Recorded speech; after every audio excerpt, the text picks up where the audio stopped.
Hello everyone and welcome to S4 Chemistry. We'll be starting off with a topic on hydrocarbons. The lessons for this week are split into two parts. So the first section we're going to look at is hydrocarbons and homologous series. So for this, our learning intentions is that we're learning about hydrocarbons. And our success criteria, by the end of this section, you should be able to state the definition of hydrocarbons, identify substances which are hydrocarbons, and state the definition of a homologous series. So beginning with hydrocarbons and what they actually are. The clue is in the name. So a hydrocarbon is a compound which contains hydrogen and carbon atoms only. It has to have both hydrogen and carbon in it, but can have no other elements. So let's look at a few examples. So here we've got C2H6, and this is a hydrocarbon as it contains hydrogen and carbon atoms, and there are no other elements present at all. Our next example is C4H9OH. Now, despite the fact that this has carbon and hydrogen in it, we cannot call it a hydrocarbon as there is also oxygen present. And our last example, we've got H2. Now, this is not a hydrocarbon, as although it's got hydrogen in it, there is no carbon, so it cannot be classed as a hydrocarbon. So if you just pause the video here and copy this down into your jotter.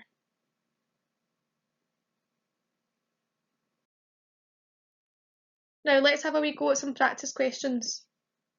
Okay, there are 9 compounds here, and you've got to decide which of the following are not hydrocarbons. Now you've got to remember that if the formula is not given, so if it's only the name, you must write the formula first before you can try and decide on whether or not it's a hydrocarbon. So if you just pause here and try the questions, the answers will be coming up in a few seconds.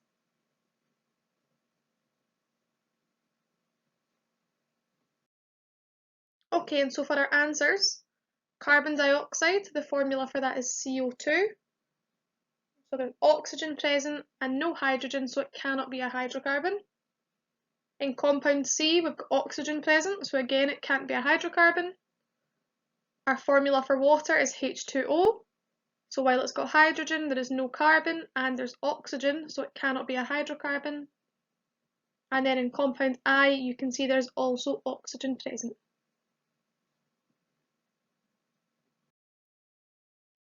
Now let's consider homologous series. Now we are able to group hydrocarbons together as something called a homologous series. And what this is a family of compounds that have the same general formula and similar chemical properties. Now it's very, very important that you are able to define a homologous series. So again, if you just pause here and copy this down into your jotter.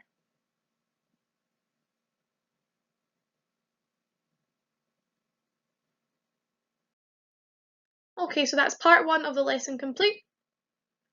You should now be able to state the definition of hydrocarbons. We should have been able to identify the substances which are hydrocarbons and ones which are not. And we should be able to state the definition of a homologous series.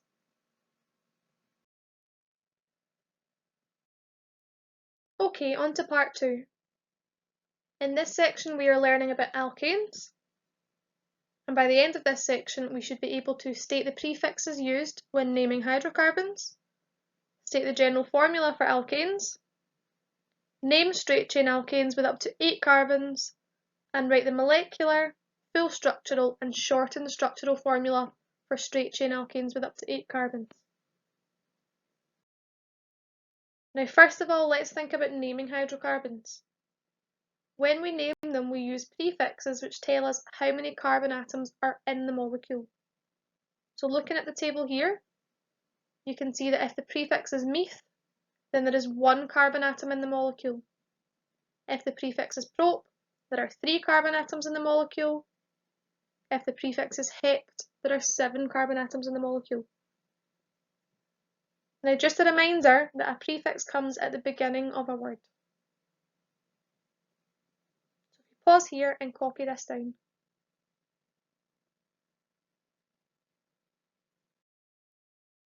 Now, if you're ever in a situation where you can't quite remember the prefixes, you can find a reminder of them on page 9 of the data booklet. So if you look here at the section surrounded in red, this has 8 hydrocarbon compounds, starting with methane down to octane. Now in order, this has the prefixes from 1 to 8. So if you're ever unsure, just double check the data booklet. So we're going to now consider our first homologous series, which is alkanes.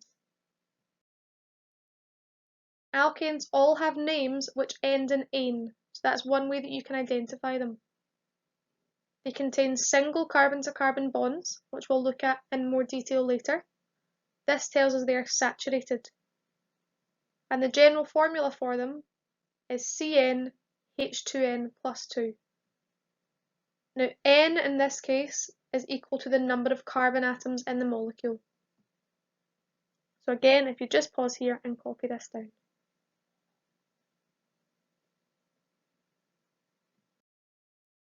Now let's have a wee think about how we use the general formula.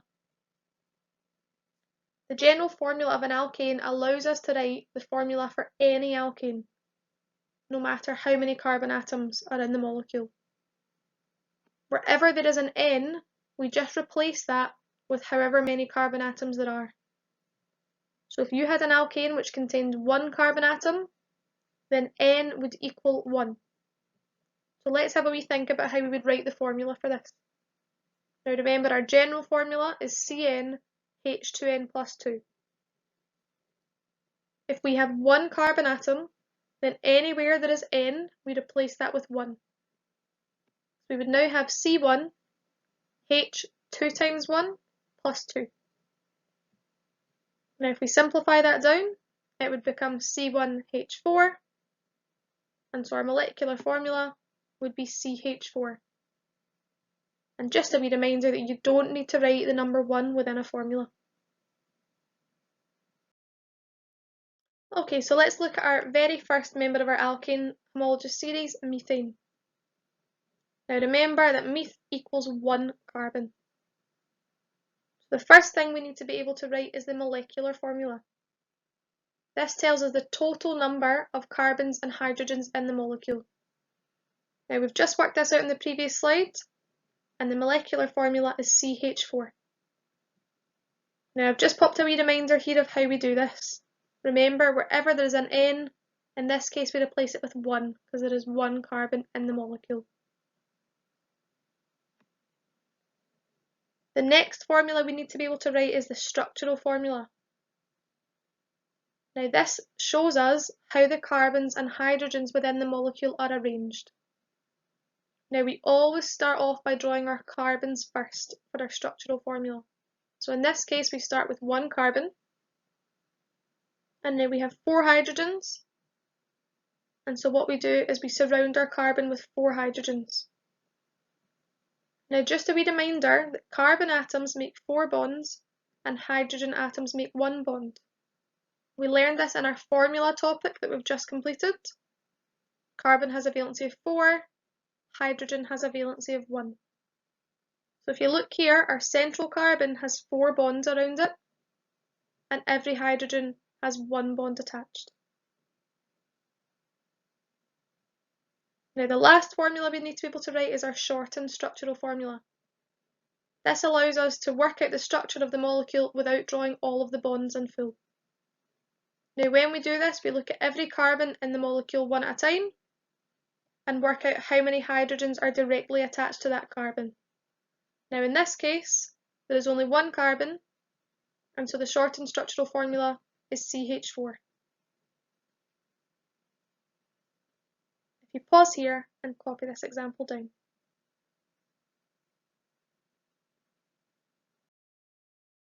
Okay, on to our second member of the alkanes, ethane. Now remember, eth means 2 carbons. So let's think of our molecular formula. To work this out, we substitute N equals 2 into our general formula, and we get C2H6. Again in brackets, I've just given a wee reminder of how we work that out. Now on to our structural formula. Remember, we always start by drawing our carbons first. Now in this case we have 2 carbons. Now if you remember back to the slide where we first introduced alkanes, we said that alkanes only have single carbon-to-carbon bonds between them. So we can see that between these 2 carbon atoms there's only 1 bond. Now we have 6 hydrogens to place around this molecule, and remember that every carbon must make 4 bonds, and so each carbon will have 3 hydrogens attached to it. Now on to our shortened structural formula. Remember, we look at every carbon one at a time and count how many hydrogens are attached. So let's look at the first carbon here. We can see that attached to that carbon there are 3 hydrogens, and so we start with CH3. Then we look at our next carbon, and again we can see that there are 3 hydrogens attached, and so we would write CH3. And so in this case our shortened structural formula is CH3, CH3. So again, one more time, if you just copy this example down.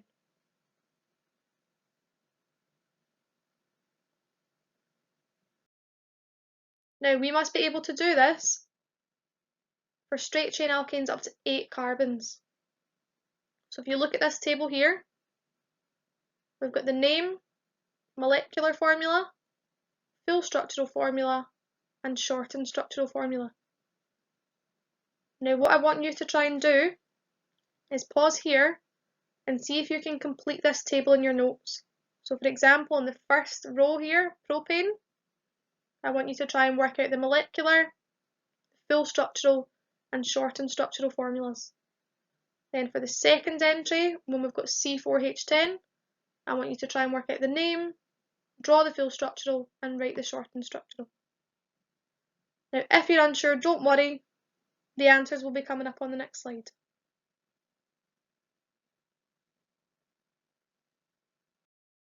Okay, and here is the completed table. So mark and see if you got it correct. If you weren't sure, you can fill it in. I've also uploaded this table into the files in Microsoft Teams. So if you would rather not copy it out, you can either just save it and print it from home, or upload it into your class notebook on Microsoft Teams. Now it's important that for each of these molecules you're able to write the name, the molecular formula, the full structural, and the shortened. Now that doesn't mean you have to memorise these, but you should just be able to use your knowledge of alkanes to do that on your own.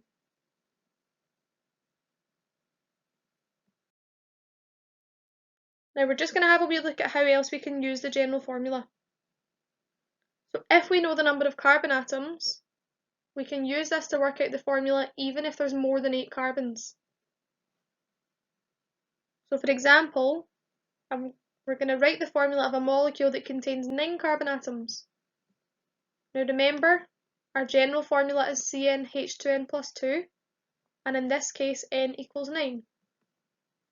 So we would have C9H2 times 9 plus 2, C9H20. Let's look at another example.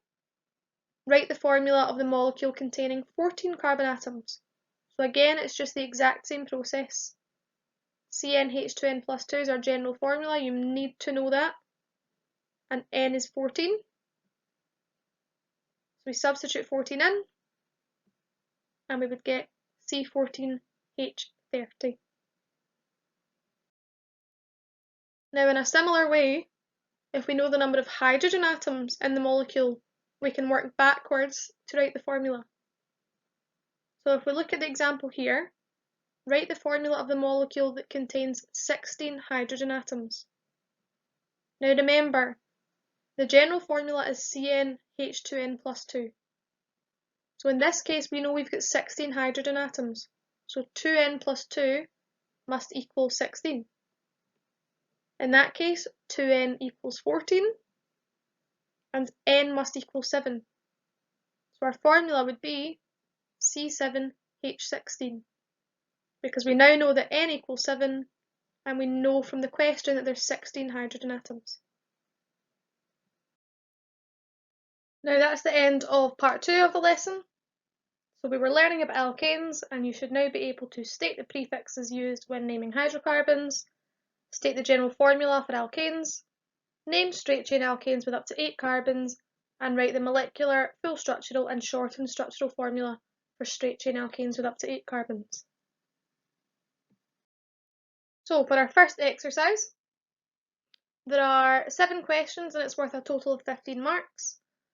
If you complete these questions and submit your answers to me on Microsoft Teams by the end of the week. Now, I've detailed a couple of ways you can do this on the Microsoft Teams post page. If you have a look there, but if you're unsure at all, just email me or send me a wee message on there and I can give you a hand. Again, also, if you're unsure about any of the questions and you'd like some help, the same applies. Just send me a message or email me. Good luck!